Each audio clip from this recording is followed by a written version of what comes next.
White Noise Metal with that BS dude, Brian Shields.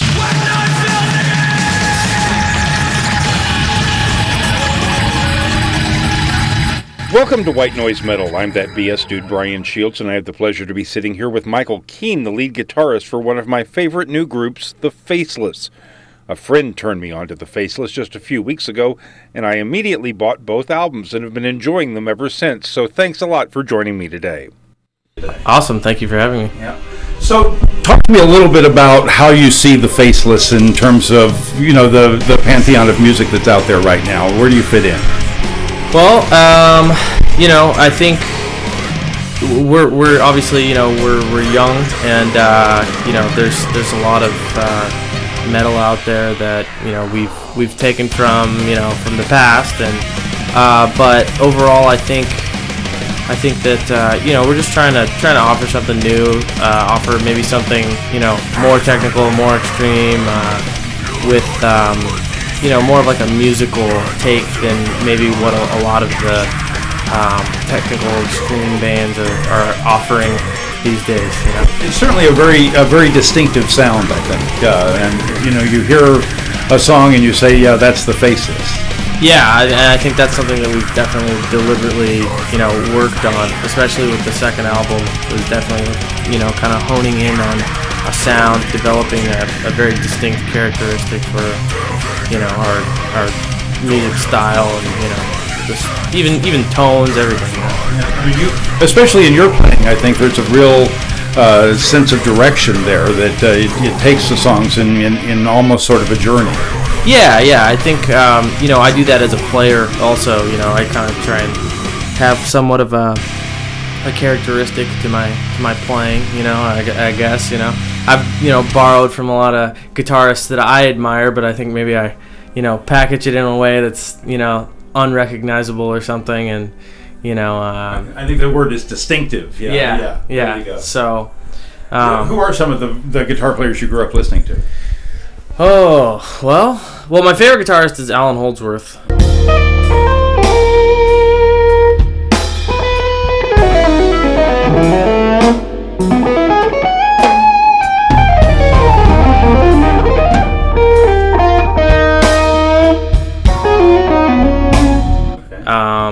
And, you know, I didn't really grow up listening to too many, like, metal guitarists. I grew up in a house where both my parents were musicians. My dad was like a fusion guitar player, you know, so I grew up around that kind of stuff, you know.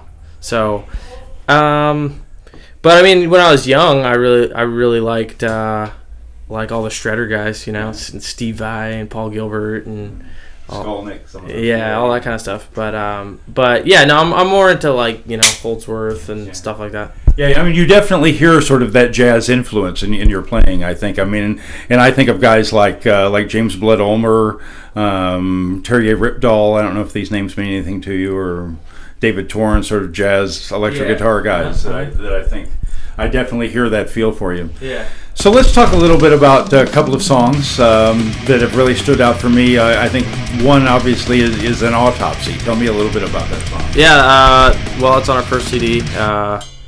It was like, I want to say maybe the fourth or maybe fifth song we ever wrote as a band.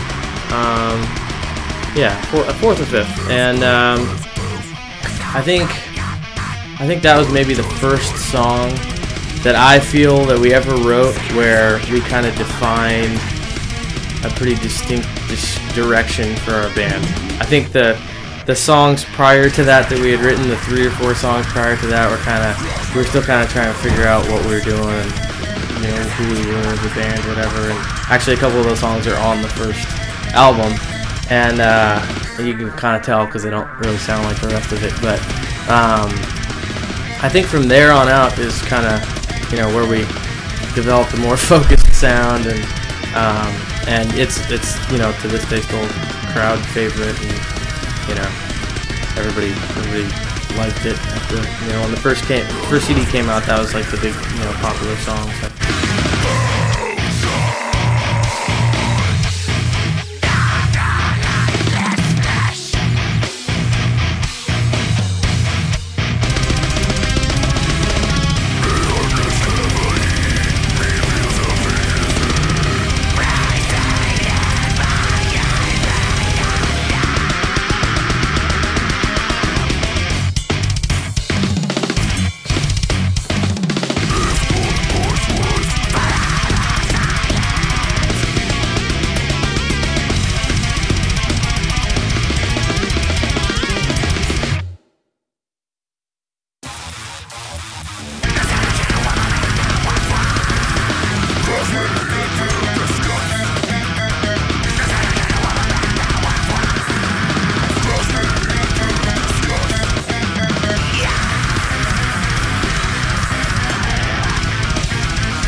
there's a couple of songs on the new record that really stand out to me.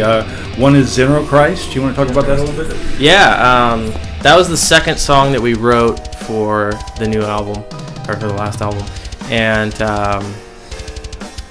that one just came together really well. It's got a lot of different moods and vibes and ups and downs, and it's like one of the more technical songs, one of the more ripping songs, and that song just kind of, I don't know, it kind of took shape in a way where it had this very distinct characteristic, and the lyrical content kind of played off of it really well, and so the whole thing just worked really well. That's probably my favorite song on the CD.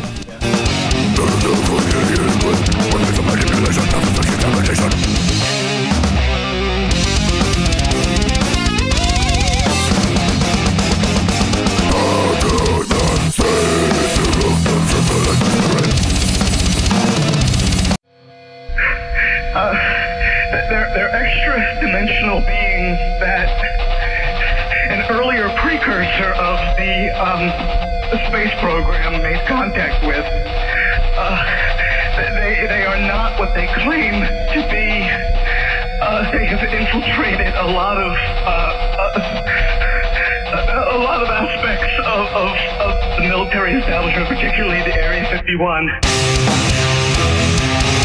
The disasters that are coming, the government knows about them.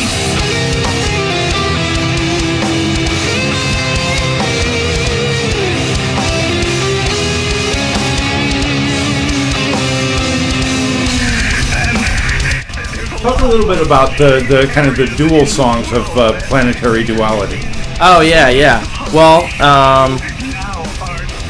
it was actually originally written as just one song, and we decided to split it later just because together it was like over 7 minutes, and actually I think it's even longer than that. But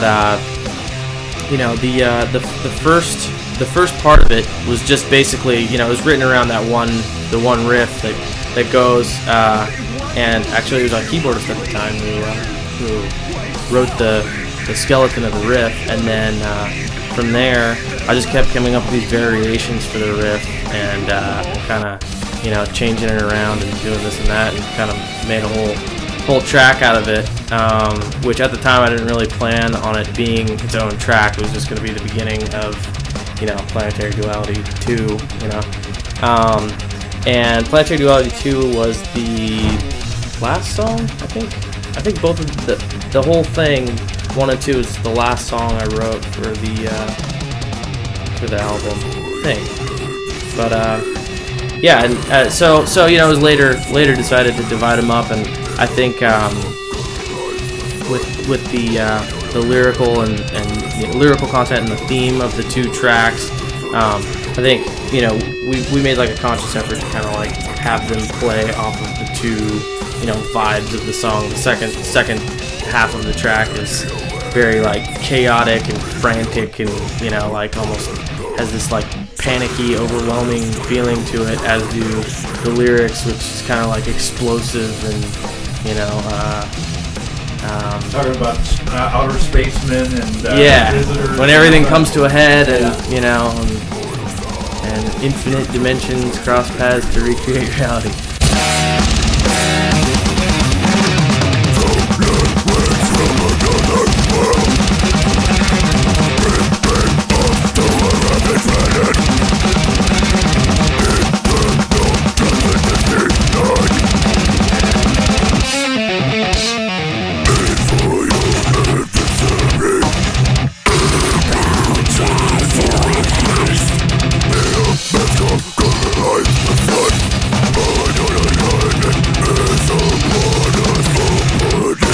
The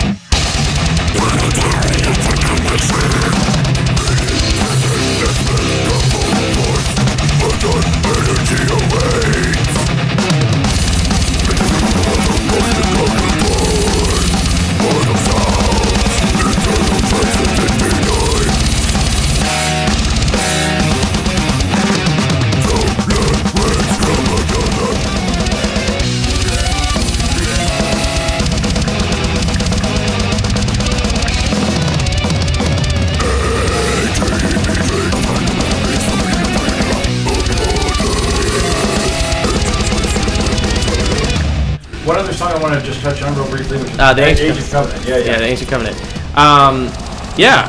That was the first song that we wrote for the new album, or the last album, once again. And that one kind of came together from the first riff of the song is actually the first riff that I wrote for it, and then me and Steve got together and we worked on what riffs we had and kind of threw stuff together. And I think we had been listening to Noctambulant by Spawn of Possession a lot.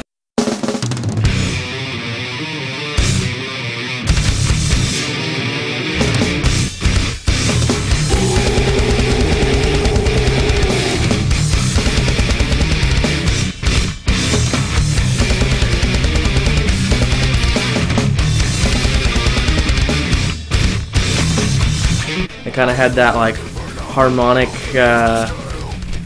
concept that's like real big on that album, kind of stuck in our head, so that kind of shines through in the song a little bit, which I love that band, so Steve was also a little band. Shit we like. White noise metal. So we want to move on to the segment we call Shit We Like. What are some of the things that you're listening to out there? Well, as far as new stuff, we're all really big on the new Obscura album. That's really good. Okay. That's been in frequent rotation, and the new Psychroptic album's really good too.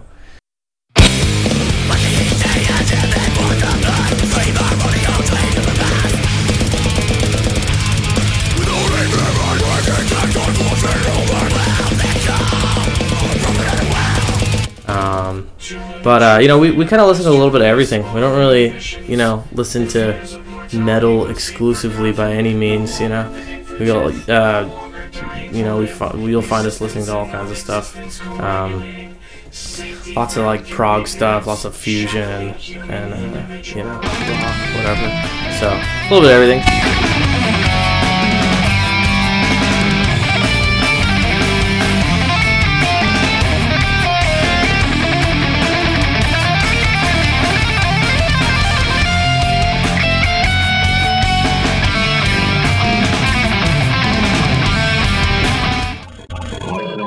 If you like this band, you should buy their music and other merchandise at whitenoisemetal.com.